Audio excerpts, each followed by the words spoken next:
सूचना केवल हमारे विचार हैं, वित्तीय सलाह नहीं।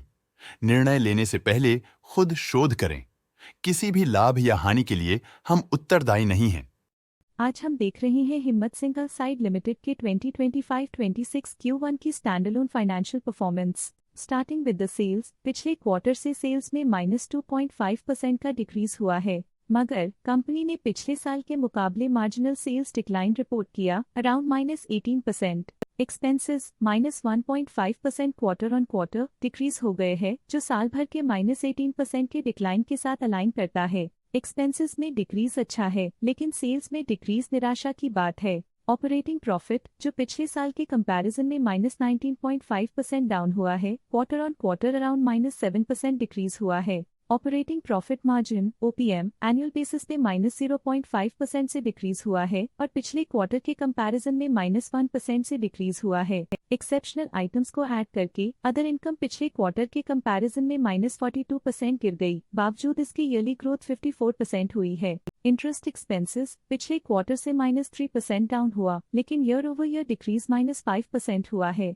डिप्रिशिएशन कॉस्ट में 3% का क्लाइम देखने को मिला और ईयरली बेसिस पे 3.5% का इंक्रीज देखा गया। Profit before tax annually -70% decrease हुआ, लेकिन प्रोसीडिंग क्वार्टर से -50% डिक्रीज हुआ है। इस साल कंपनी ने 30.5% टैक्स पे किया और क्वार्टरली कंपनी ने 35% टैक्स पे किया है। नेट प्रॉफिट ने ईयर ऑन ईयर -72% का डिक्लाइन दिखाया, लेकिन लास्ट क्वार्टर से -94% का कंट्रैक्शन हुआ है। इस क्वार्टर के दौरान कंपनी का परफॉर्मेंस इतना अच्छा नहीं रहा।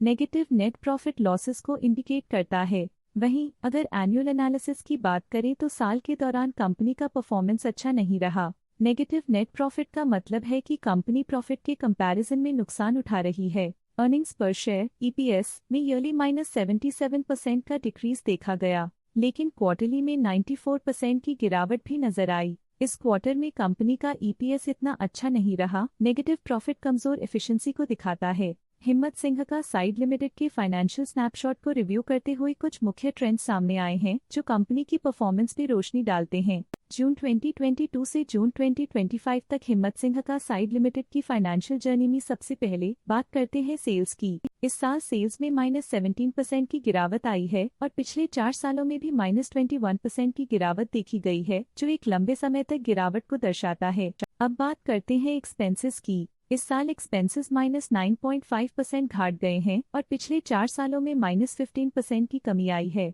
इस साल हालांकि एक्सपेंसेस सेल्स से थोड़ा ज्यादा बढ़े हैं, मगर ग्रोथ रेट्स का करीब होना स्टेडी ऑपरेशनल कॉस्ट को दर्शाता है। चैलेंजेस से गुजरते हुए ऑपरेटिंग प्रॉफिट ने इस साल -62% की डाउनटर्न देखी, जो एक ट्रेंड को कंटिन्यू करता है, पिछले 4 सालों में -61% की डिक्लाइन के साथ।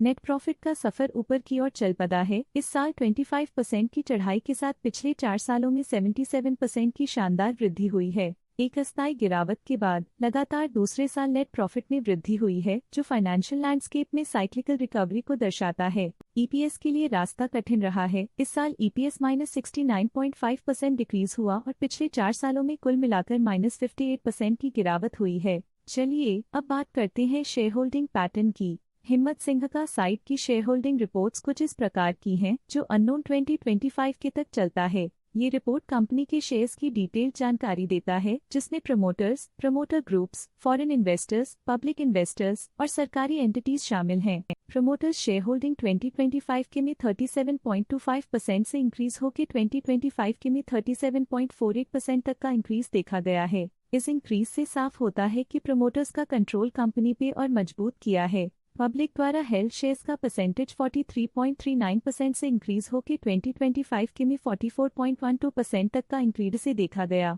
ये चेंजेस स्टेट है कि पब्लिक की इन्वेस्टमेंट कंपनी में क्वार्टर टू क्वार्टर इंक्रीज हुई है। जब कंपनी के शेयर्स का मैक्सिमम हिस्सा पब्लिक के पास होता है, तब ये माना जाता है कि कंपनी कमजोर हाथों में है, जो बाजार की अस्थिरता और स्पेक्युलेटिव ट्रेडिंग को इंडिकेट करता है। डोमेस्टिक इंस्टीट्यूशनल इन्वेस्टर के शेयर होल्डिंग में थोड़ा डिक्रीज आया 2025 के से 2025 के में, जो दिखाता है कि डोमेस्टिक इंस्टीट्यूशंस ने अपने स्टेक को -0.85 से डिक्रीज किया है। फॉरेन इंस्टीट्यूशनल इन्वेस्टर्स के शेयर होल्डिंग में थोड़ा डिक्रीज आया 2025 के से 2025 के में, जो दिखाता है कि फॉरेन इंस्टीट्यूशंस ने अपने स्टेक को क्वार्टर टू क्वार्टर -0.11 से डिक्रीज किया है, जिसे पता चलता है कि उन्होंने अपनी इन्वेस्टमेंट्स को पुल बैक किया है। ये था कंपनी का करंट शेयर होल्डिंग पैटर्न। आज के लिए फाइनेंशियल सेक्टर में इतना ही। देखने के लिए धन्यवाद। स्टॉक लेटेस्ट न्यूज अपडेट के लिए चैनल को सब्सक्राइब करें और वीडियो को लाइक एंड शेयर करें।